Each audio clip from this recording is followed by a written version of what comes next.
Hello everyone. Though I know, you may be having a good understanding about proof of work right now. For the people who have followed along since the video one, you would actually be knowing everything about proof of work. But right now in this video lecture, we're going to have a deep dive into it. You know, we will be studying more about what actually it is. So at first we have some problems after the incentive mechanism is done. Okay, the miners, they're actually motivated to come into the network and to validate the network, but still we have some other problems. Let's just talk about them. So the first problem is how to pick a random node. So we know in a blockchain network, many nodes participate in validating the transactions, but how do we choose the one that is going to come forward and actually append the block into the blockchain, right? Because if you're going to pick randomly, it is going to be so chaotic. It is just going to be pure luck, right? And it could be right, it could be wrong, but it's just pure luck in that case. And second thing is how to avoid free for all due to rewards case. So imagine if everyone could just spin up thousands of nodes and say, I'll take my chance to get rich. That would be a disaster because people would then just flood up the network with useless nodes. So Bitcoin's proof of work solves this by making the mining hard. Miners don't just run the nodes for free. They must spend a lot of energy, a lot of computational power to solve very hard mathematical puzzles that are being given to them, right? So only the miners who are actually invested in the blockchain, who are actually ready to invest in the powerful hardware, they who are actually ready to invest in electricity a lot, can actually realistically compete, right? Then the next part, the third point, the last problem that has been mentioned on your slide, it goes by how to prevent cyber attacks.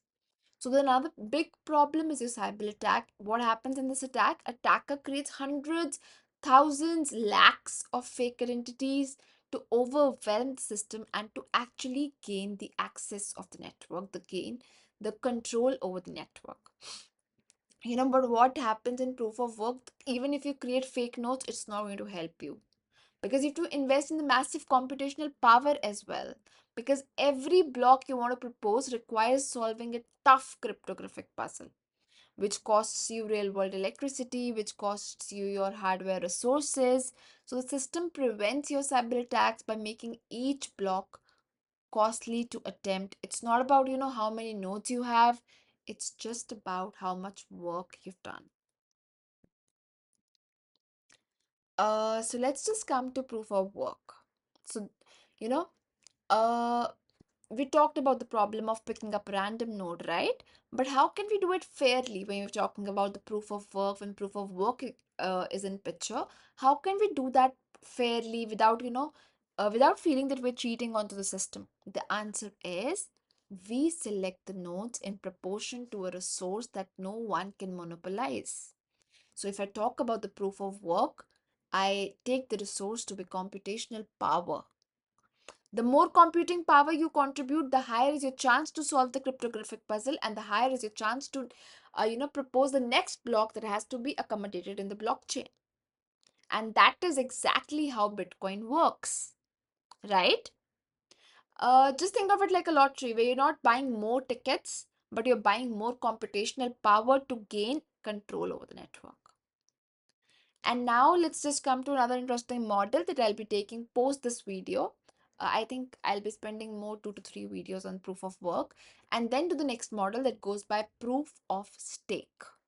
So instead of computing power, it is uses the amount of cryptocurrency a person holds and for how much long duration that person has held that currency. So your chance of being selected to, append your block to the blockchain network is directly proportional to how many coins you own and sometimes to how long you have held those coins. But your Bitcoin actually does not use proof of stake, it uses proof of work. That's because Bitcoin, when it was designed to rely purely on the work effort, making it super secure by preventing easy centralization of wealth. Then let's just come to the next slide that says equivalent views of proof of work. So far we've seen that proof of work helps us select the right node to create the next block appended being to be being append to the blockchain. But there are exactly a few different ways to think about proof of work, and let me just break it down for you. So, the first view that goes by, we select nodes in proportion to their computing power. The more computing power a miner has, the higher is the chance of creating the next block. It's just kind of like giving more tickets to miners who invest more in the hardware, who invest more in the electricity. Are you getting it? So it's just like we're giving computational power uh directly the power to hold the access to the next block that is to be appended to your blockchain. Then let's just come to your second view. The second view say let nodes compete for the right to create the block. So instead of direct selection of any random node to just come up and append a block to the blockchain, we let all the nodes in the network compete.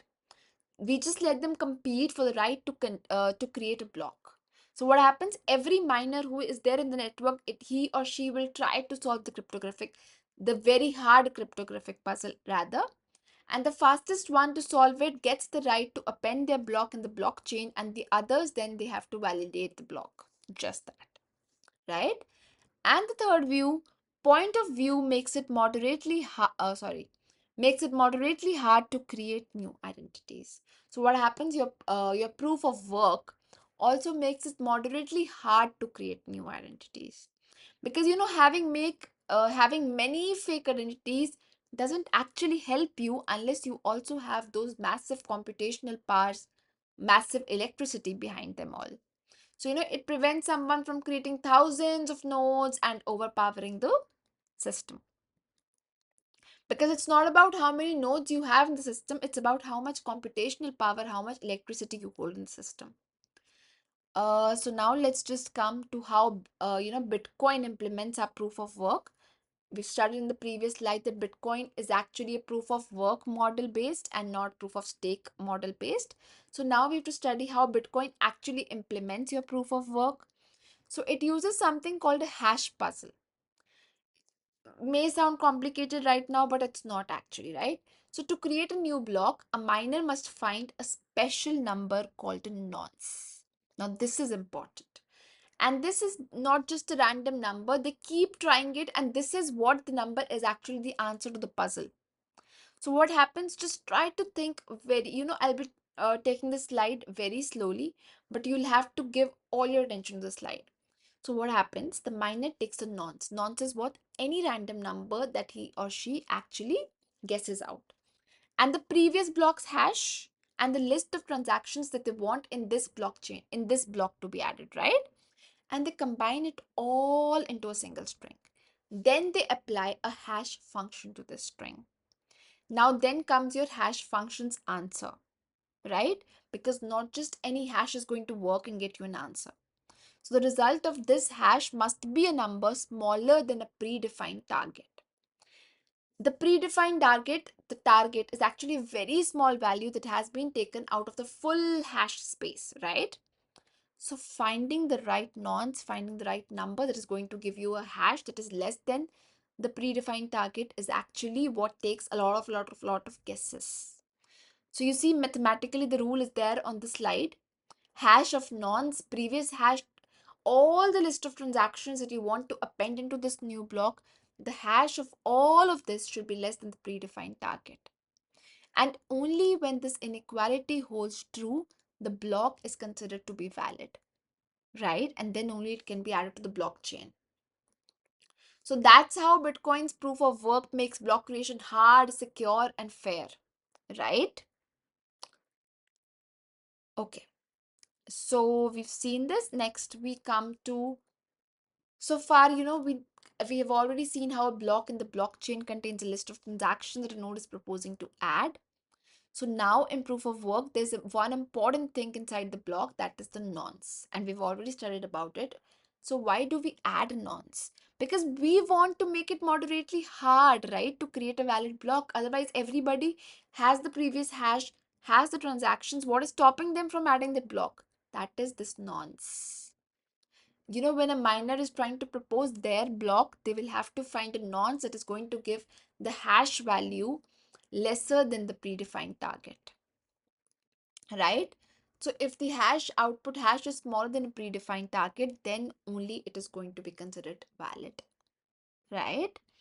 And thanks to the property called puzzle friendliness of hash functions, what this property says, that the method to find the right nonce is just trials. It's just an hit and trial case until you get lucky and you find a nonce that gives you a value with a hash lesser than your predefined target. So if the target space is to be 1% of the total hash output space, a miner would have to try about 100 nonces on average to find a valid one, right? So, but in Bitcoin's case, the target space is way smaller than 1%. Are you getting it? So the miners have to try at times billions, trillions of nonces before finding a valid block. And the difficulty is going to make sure that no one can shortcut the system. Mining actually takes your real computational work, real computational energy. And this is what keeps the blockchain secure. This is what keeps your blockchain decentralized. So let's just see a visual thing. So we have a hash function. Hash function takes in nonce. Hash function takes in previous block's hash. Hash function takes in a list of transactions that you're going to append into the new block that you're proposing to be added to the blockchain. And if this all hash comes lesser than your predefined target, then your block is valid, and you are considered. And obviously, if you're the first one to create that, right?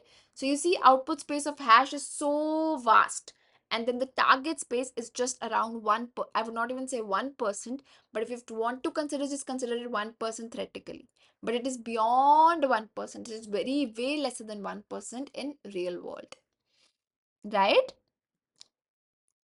Then okay, next slide again on the hash puzzles. So far we talked about the challenge of selecting a random node in the decentralized system, right? But the clever part about the proof of work, the clever part about, I would say, hash puzzles, is we don't need to magically pick a random node at all. We let all the nodes that are there in the network compete with each other, and the one who get the nuance right, who gets the hash function lesser than the target at first, actually wins the race, right? So just think of it like a massive global race where every miner is trying different nonces, taking turns, one on one. Everything is happening in parallel. And then once in a while, one person is going to get lucky. One lucky person is going to give you a nonce on which the hash function is going to give a value less than the target, and that block is going to be appended to the blockchain. That is going to be the next proposed block, right? So there's no central authority deciding who proposes the next block. Nobody tells the nodes what should they do, when should they do, where should they do.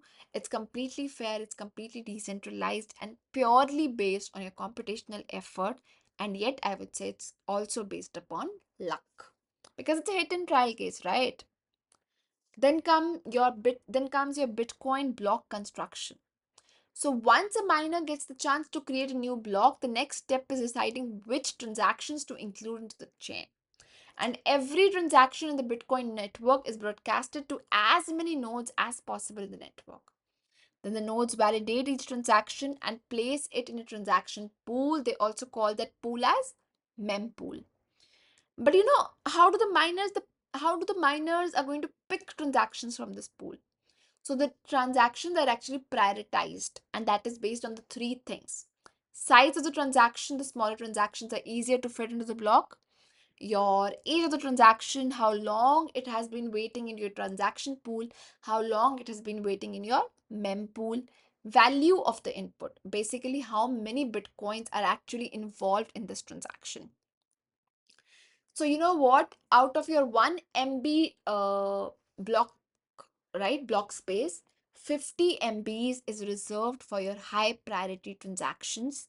So this in a way, is going to ensure that every transaction eventually gets included, because we give priority to the transactions that have been long in your pool. So this gives, because we have three parameters to decide which are my high priority transactions, right? Age of the transaction, the input value of the transactions, that is to say how many bitcoins are involved in my transaction, and the size of the transaction.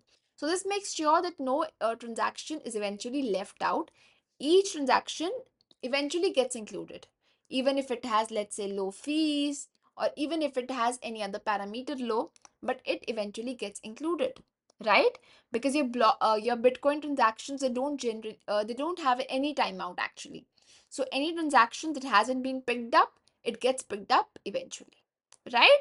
So Bitcoin blocks are carefully constructed to balance high priority transactions, to balance fairness, to balance efficiency, and to also make sure that your no valid transactions are left behind in the mempool, right? In your transaction pool. With this, in the next video, I'm going to take up an example. And yes, if you have any doubts, if you have any concerns, if you want me to re-clarify some concepts, please make use of your comment section. Please make use of the G forms attached. And yes, if you could extract something out of the video, if you found the video helpful, just go in, like the video, subscribe the channel. Thank you so much. Bye bye.